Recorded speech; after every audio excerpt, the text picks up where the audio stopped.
Oui, je suis très ému par ce que j'ai entendu. Et en tant qu'ancien président de Capagogie 19, j'en suis enchanté de ces propos-là. Et il y a quand même une question qui me taraude. J'ai quelques éléments de réponse, mais je voudrais vous entendre là-dessus. Que faites-vous de cette satanée notion de productivité qui encombre absolument tout le débat, y compris à gauche? Alors, toute l'économie capitaliste, c'est comme les indices du chômage, elle est réglée avec des faux critères. Hein, la notion de produit intérieur brut est une notion qu'il nous faudra abandonner. Hein. Moi, je suis depuis longtemps partisan, ça fait 20 ans qu'on dit ça, de l'IDH, indice de développement humain. C'est-à-dire que dans la notion de production, de productivité, de croissance et de décroissance, on a des classements différents, nous autres tous. Il y a des choses sur lesquelles il faut croître, il faut plus de scanners. Il y a des choses sur lesquelles il faut décroître, il faut moins de chars. Alors vous me direz, c'est peut-être pas la période, mais quand même. 2500 milliards d'armement sur la planète par an, c'est pas utilisé pour nous défendre contre la hausse du climat. Hein. J'ai voté 2500 milliards pour nous défendre contre les effets du réchauffement climatique. Donc toutes les notions de productivité et de croissance sont interrogées et interrogeables. Si c'est pour... moi, dans une discussion, évidemment, ce n'est pas là-dessus que vous m'avez invité, vous trouverez de meilleurs spécialistes que moi. Moi, je suis quelqu'un qui, banalement, est contre la bagnole individuelle pour les transports collectifs, les transports en commun, contre le camion, contre le tout autoroute, pour le fret. Et donc, quand je les vois aujourd'hui planifier des dizaines de milliards pour remplacer la bagnole thermique par la bagnole électrique, je ne suis pas complètement sûr non plus que ce soit une bonne chose. Je ne parle même pas du coût, je ne parle même pas de l'opération que ça. Mais du point de vue de l'humanité, est-ce ce qu'il faut faire? Non.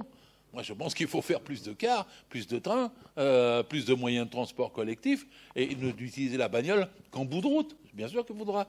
Mais comme on dit, pour le cabotage individuel, une fois qu'on a fini tout l'usage possible des transports en commun. Bon, moi, quand je polémique avec des gens, je ressors le vieux Schex. Vous connaissez, il y a des cheminots dans la salle. Le Schex, c'était le grande carte de France avec les rails dans tout le pays. La France était absolument... C'est comme ça qu'il y a encore des gares. Mon ami Jean-Pierre a une gare à Bonvolieur dans laquelle il habite parce qu'elle est morte. Mais il y a des gares partout. Des vieilles... Bah oui, c'est une vieille gare fermée, elle n'a plus d'usage. Ah bah, non, elle n'est pas morte. Elle est respectable et j'adore quand j'y loge. Mais le problème n'est pas ça. C'est qu'il y a des trains, des moyens de transport en commun absolument partout. Ce n'est pas le camion. Bon, donc je dis ça parce que c'est ma façon de répondre. Je suis pour produire plus de trains et produire moins de camions. Donc la notion de croissance et de décroissance et la productivité elle-même, il faut l'interroger. Qu'est-ce qui est bon du point de vue de l'indice de développement humain et qu'est-ce qu'on s'en fout du produit intérieur brut et de la course aux marges de profit et aux dividendes. Donc c'est restructurer la société différemment. En fait, c'est ça la transition écologique. C'est-à-dire, c'est en fait ça qui dit que maintenant, vous allez mettre un ensemble de critères qui tiennent à tout l'environnement de l'activité humaine et de l'activité du travail pour vivre différemment que dans le système actuel où la priorité est donnée à la bagnole et au char. J'ai simplifié, mais voilà. Et puis, tant qu'on en a parlé des chars, je me permets d'ajouter quand même que la France a prévu de consacrer 413 milliards d'euros d'ici à 2030 pour l'armement, le militaire, avec 60 milliards consacrés à l'arme nucléaire. Voilà, en conflit avec le traité de non-prolifération des armes nucléaires qu'elle a signé en 92 quand même.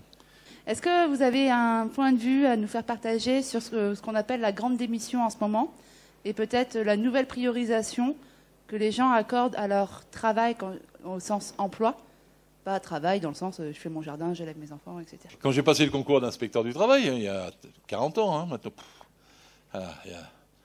il y avait 1500 candidats pour 25 places. L'année dernière, j'ai un de mes fils qui l'a passé, ils avaient un tel retard, un tel manque de postes, qu'ils ont ouvert 200 postes au lieu de 25. Eh bien, il est venu 420 personnes pour 200 postes.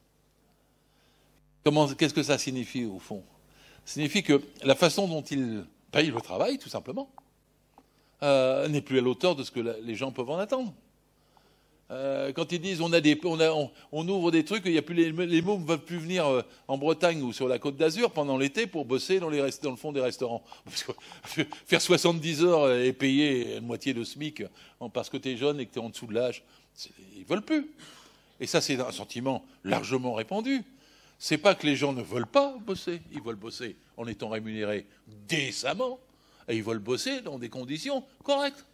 Parce que sinon, ils refusent. Alors, les autres patrons s'indignent. Ah, maintenant, comme fait Macron hier à Marseille, oh, moi, je traverse le port, je vous trouve 10 boulots. Alors, la honte que ça représente, c'est aussi la honte du point de vue des droits des humains. Parce que la Déclaration des droits de l'homme a dit que vous devez avoir le travail, choisir votre travail. Hein, et il doit être décent, correctement rémunéré. Et vous devez l'exercer dans des conditions dignes. C'est des mots généraux, mais c'est pas du tout ce qu'il propose, lui. T'as pas à bouffer, bah, va te faire dans le 70 heures par semaine dans le fond de la cuisine du restaurant d'en face, quoi.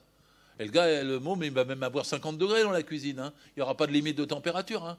Et donc, en vérité, la dévalorisation du travail, du point de vue psychologique, du point de vue conscience, elle va avec l'attaque que j'ai essayé de décrire ce soir toute la soirée contre le salariat. Et le salariat, il réagit comme il peut. Ça va du môme qui dit « moi je suis auto-entrepreneur » sans avoir conscience de ce que ça signifie, jusqu'à ceux qui disent « bon, mais moi ça va, je me débrouillerai autrement, on va en famille, dans telles conditions, et je ne veux pas être exploité de cette façon-là ». Dans la restauration, il y avait quand même 1 250 000 personnes.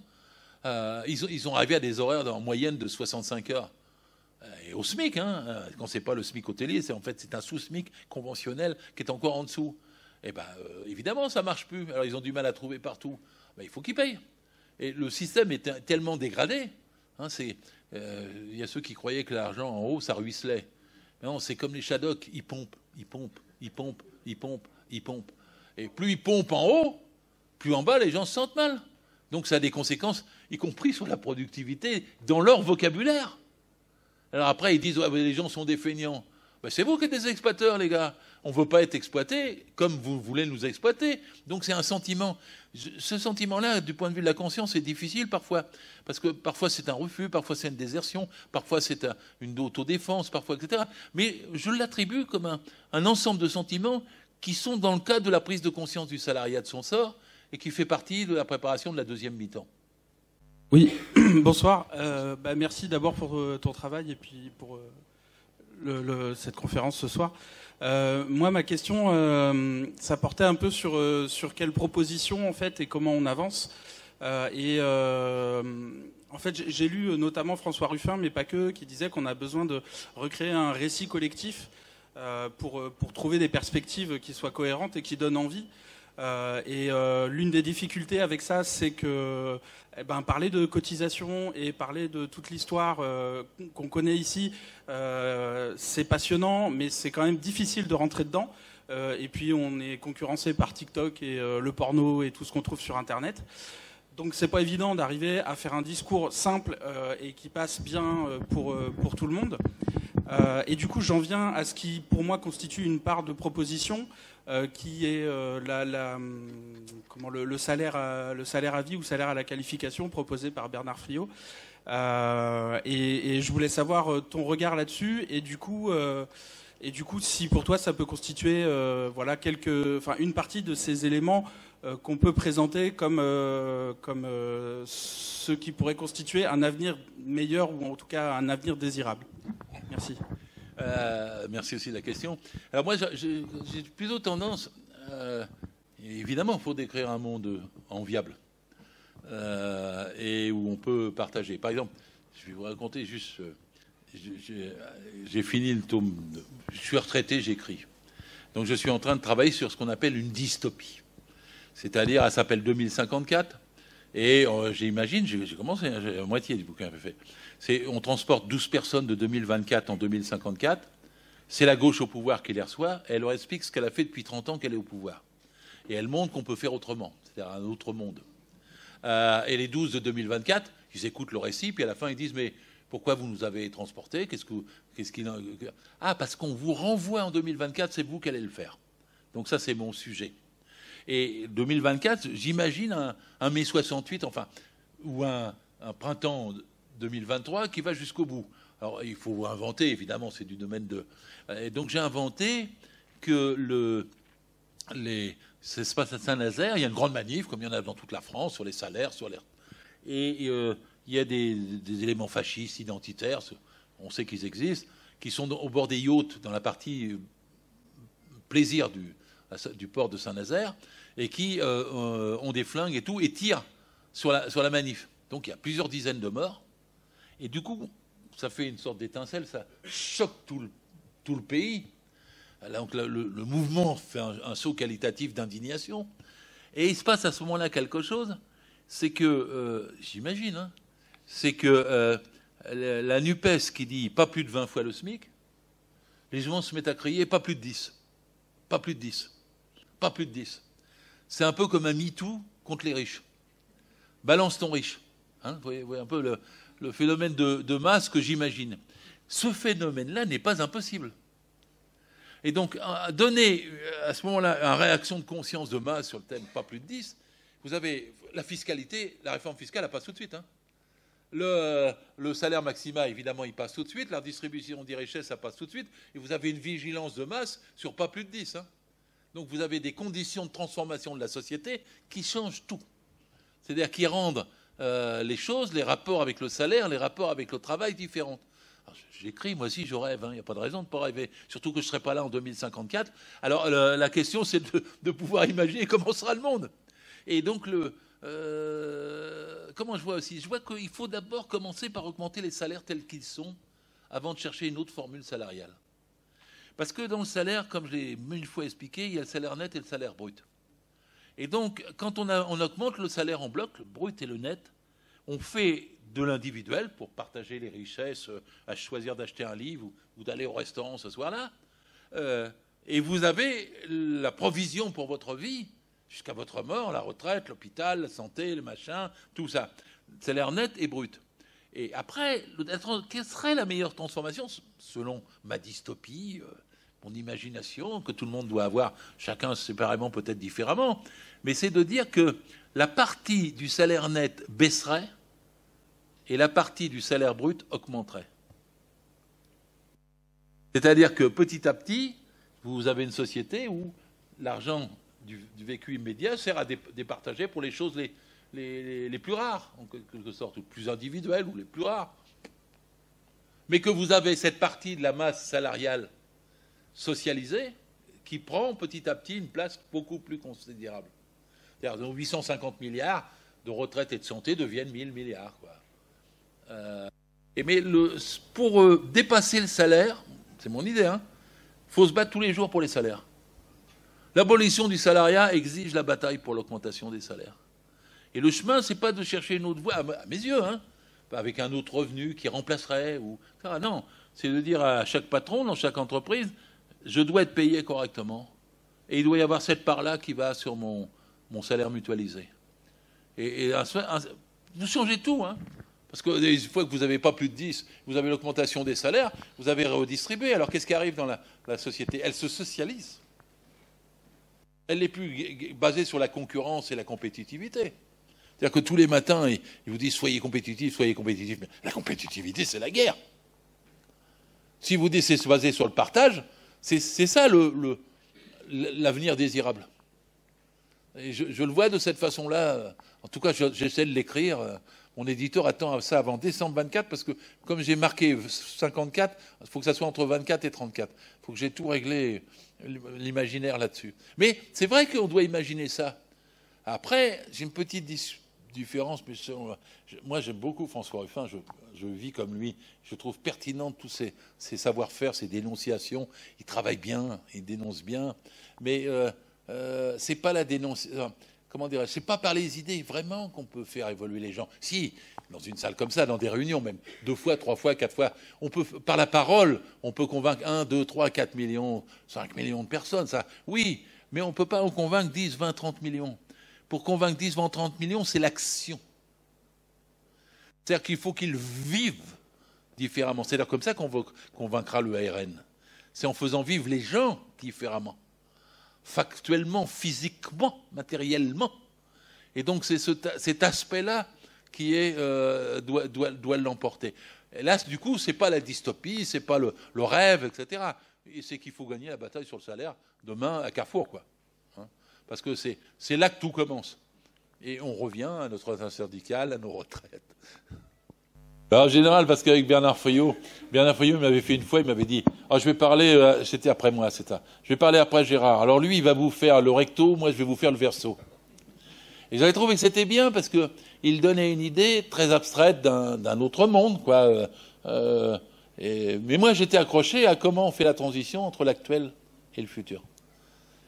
Je ne disais pas, parce que je ne voulais pas me fâcher avec lui, puis je l'aime bien, mais je ne lui disais pas que lui, il était dans l'abstraction un peu.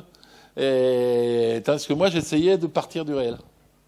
Par rapport à la transition et par rapport à nos problématiques franco-françaises, il y a une petite question qu'il faudrait aborder, c'est le salariat, mais ailleurs qu'en France, c'est-à-dire le salariat de ceux qui bossent pour nous, et qu'on ne voit pas parce qu'ils sont en Thaïlande, ils sont en Chine, ils sont en Afrique, ils sont ailleurs.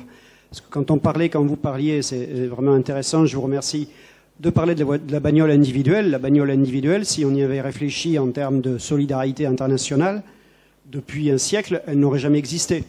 Parce qu'on ne peut pas être 8 milliards d'êtres humains avec une bagnole individuelle. Donc c'est très, très égoïste et très bourgeois hein, d'avoir une voiture. Maintenant, on l'a, on est encastré dedans, hein, je suis désolé, mais l'accident, il se fait tous les jours quand vous prenez votre voiture individuelle.